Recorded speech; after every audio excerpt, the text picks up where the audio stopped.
It's like it has to be intentional. I mean, oftentimes on this channel, I come here and say that, oh, probably she's just young. Probably she's just trying to find her feet in the industry. Probably, like, I always give excuses for her. But at this point, I'm like, now you're doing weird things intentionally. Because I promise you, you would never ever catch Hennessy at a Nicki Minaj tour. So why Ming chooses to move this way, I have absolutely no idea. For those of you who are confused, well, Ming was allegedly spotted at a Cardi B concert, and I'm just like, ma'am, what are you doing? I know attention seeking behavior when I see it, and this certainly feels like it.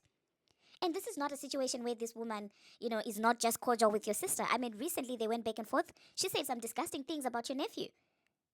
And to see that and still decide to go to that concert, I am just at a loss of words.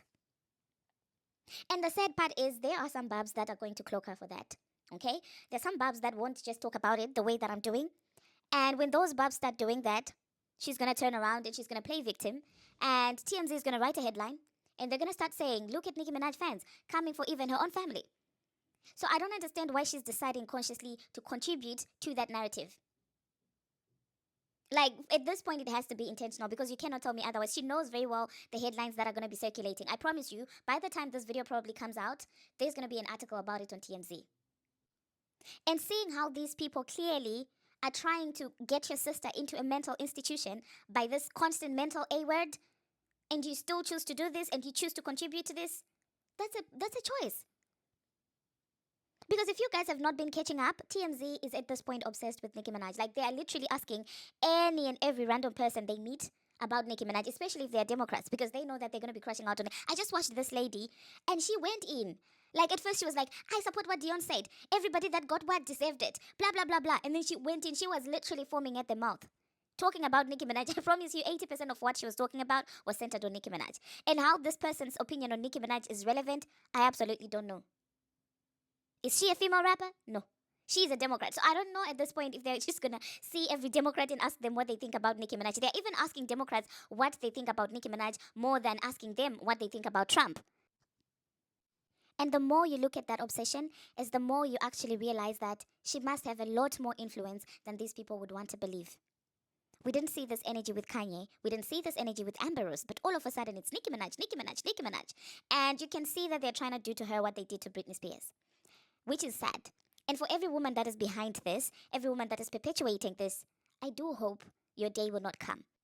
And for Ming to intentionally do this, to go to that Ghost concert, I mean, at some point, you've got to learn to take accountability, okay? We cannot keep saying, oh, she's young, oh, she doesn't understand the music. At this point, this is a choice. So let me know in the comment section, you guys, what you think about all of that. Now, moving on to the next thing that we're going to be talking about, we are going to talk about Ra Ali. Friends like this were never friends to begin with, because people can fall out. But for you to be obsessed with your ex-friend to this point is dangerous. You cannot tell me that whatever she's doing or saying right now, she started feeling after Nicki Minaj stopped associating herself with her. This to me feels like somebody who's always hated Nicki Minaj, but had no choice because she was benefiting from being around her or from being associated with her. Because this amount of obsession, I mean, it's not normal. It's not normal, really. You can tell that she's literally fishing for Nicki to respond. She was out there talking about, up to now, no papers have been sent to me. Up to now, nothing has been done to me. Up to now, and I'm like, Nicki never said you stole.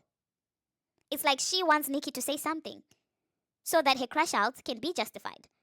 Because what do you call that little stupid film that she was trying to do?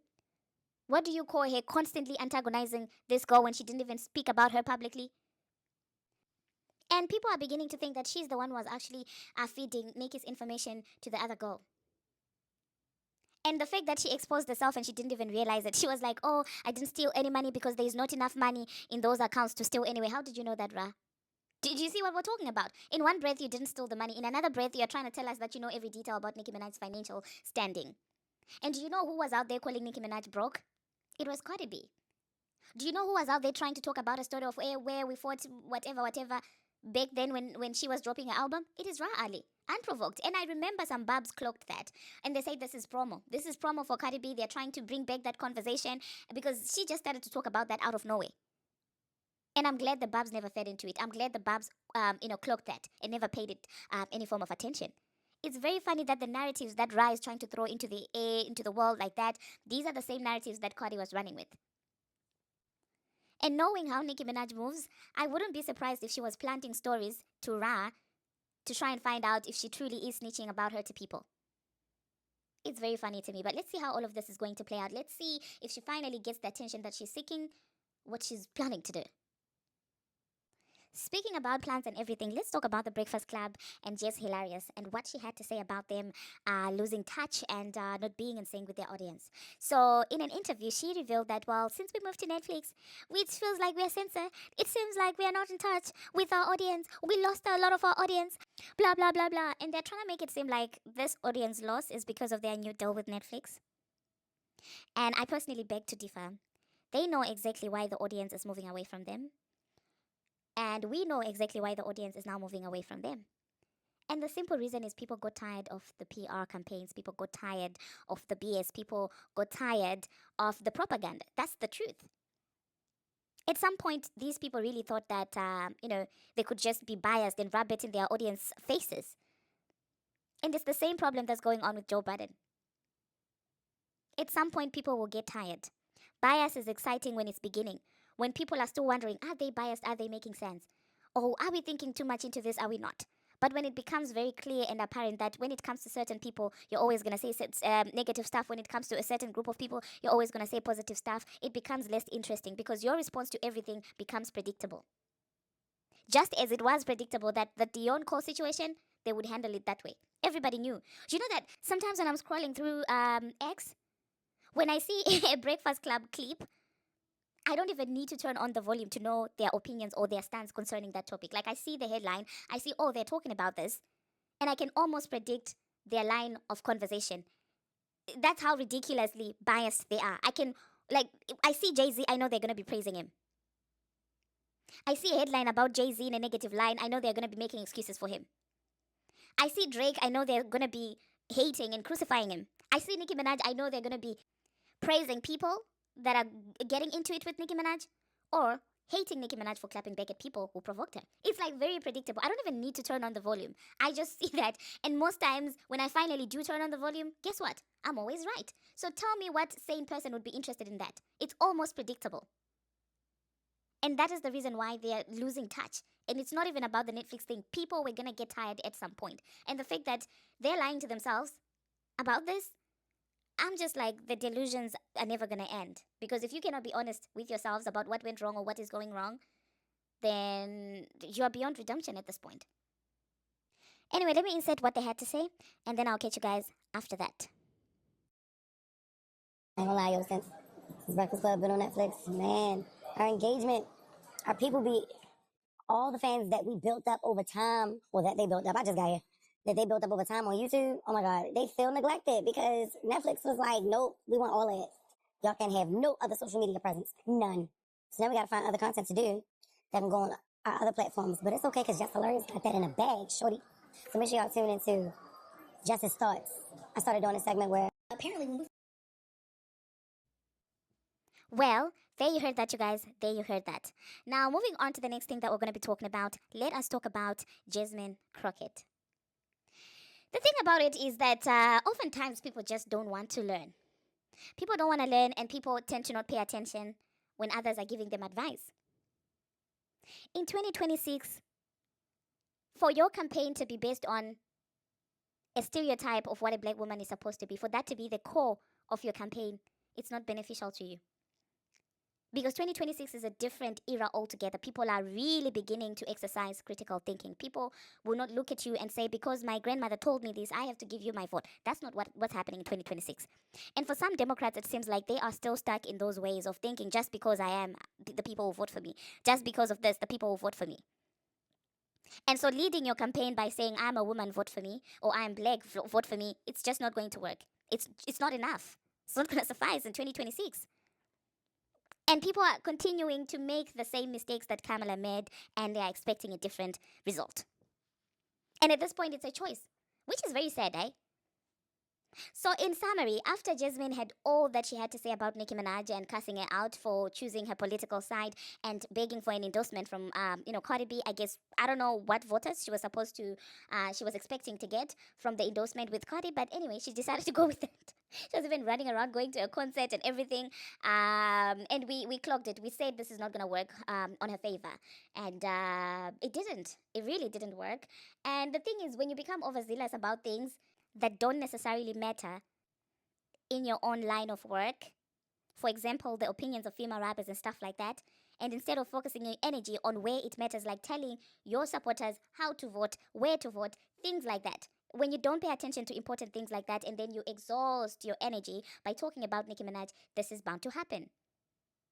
So she lost and she was crying. She lost against another Democrat, and somehow it is the Republicans' fault. Yeah, it's Nicki Minaj's fault that Jasmine Crockett lost. At this point, it's Nicki Minaj's fault and Trump's fault that she lost against her fellow Democrat. And at this point, I don't have anything to say, okay? We're just going to ignore the fact that literally her opponent was being praised by the former President Obama in as far as politics is concerned. And some people even went further to call him the YT Obama. That's how much, the people in the Democratic Party really believed in her opponent. But of course, that's not the reason why she lost. She lost because of Nicki Minaj, the Republicans, Trump, and all of those things. Let me know in the comment section, you guys. Do you feel sorry for Jasmine? And do you think that she ran a very powerful campaign? Or what exactly do you think about that? Now, let's move on to the next thing that we're going to be talking about. Let us talk about Quavios. Now, Quavios. If you guys don't know what my beef with Quavios is, he is the cornerstone of the Nicki Minaj H train. Because he had some form of relationship with Nicki Minaj. And when Nicki agreed to be on their song, she thought, she had a friend in him. They begged her later on to add Advovo. And then after Advovo got added there and, she was running, telling lies about Nicki expected Quavo to say something. But no. No, no, no, no, no. He decided to go with the industry. He decided to snake Nicki Minaj. And he was enjoying it whilst it lasted. For years, Often would be asked in interviews who he prefers, Nicki or, Cardi. And of course he would be Cardi. So to see him actually being eaten up by the industry that made him is interesting to me. Because now where is his sister-in-law Cardi to support him? No, nowhere. In fact, where is Offset? Okay, let's not even talk about Cardi. Let's talk about where is Offset to support him in these moments, in these trying moments where he's owing in taxes. Ah, I just remembered Offset probably cannot help him. He's probably somewhere out there with Selena Powell gambling or something like that. It's very funny how life comes at you when you least expect it. But whatever you sow into the universe, you will reap exactly that. Now, let's move on to the next thing that we're going to be talking about. Let's talk about Stephon. Speaking about the people that associate with Advovo BVL and them losing. People saw this coming. Everyone saw this coming, and I'm not surprised. But reports are Stephon is being let go by the Patriots. And he himself even posted and said, "Thank you for a beautiful year. We are family forever at Patriots." And of course, some Advovo fans are celebrating because they feel like he snaked their friend, their girl. And some people are laughing at Stephon, saying that, look, we tell you that this woman is out there cooking some roots. And the moment you broke up, this is what's happening to you. The same thing that's happening to Offset right now. So some people are now beginning to believe that there's some form of a curse. You know how people always talk about the Kardashian case, blah, blah, blah, blah. Now, people feel like the same is happening with Cardi B. Now, I don't know much about blaming her for the end of his career because we all know that he has some allegations, very serious allegations, and he's going through some lawsuits and stuff like that. So I don't think that the Patriots letting him go has got anything to do with Advovo, to be honest. Now, do I think that they're both birds? Absolutely. I do. Because this man's reputation was all over the place when she chose to get with him. But to her, proving to Offset that somebody else wanted her was more important than just keeping her dignity. What dignity, anyway? Look at me, thinking she has any. But anyway, when she started dating him, everybody was saying how much he is an ish and how much he's known in the streets for doing ridiculous things. And that man was already out there accusing him of doing, stuff and being on the deal. A lot of allegations were out there. So I don't think that the Patriots letting him go has got anything to do with any roots from Cardi B, in my own opinion. Now, do I think that this is certainly a loss on her side? Absolutely.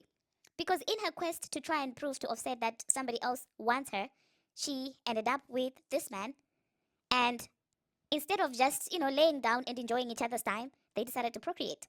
And that's the part that I'm just like, I don't get. I don't understand. I honestly don't understand that part up to this point. I don't get it. It surely does baffle me why she chose to make that decision to procreate with this man.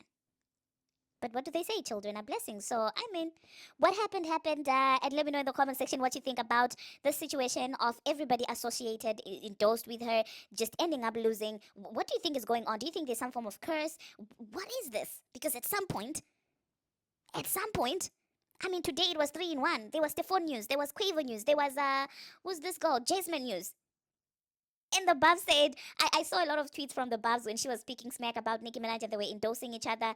And the Bubs were saying, we're going to come back here after you lose. And guess what? They were able to come back there because she lost. But it was beautiful talking to you guys. I'm still stuttering and all of this because it's been a while since I did videos. But I know I will improve as I continue to put out more videos. But that being said, do not forget to subscribe. Don't forget to comment. Turn on your notification bell. And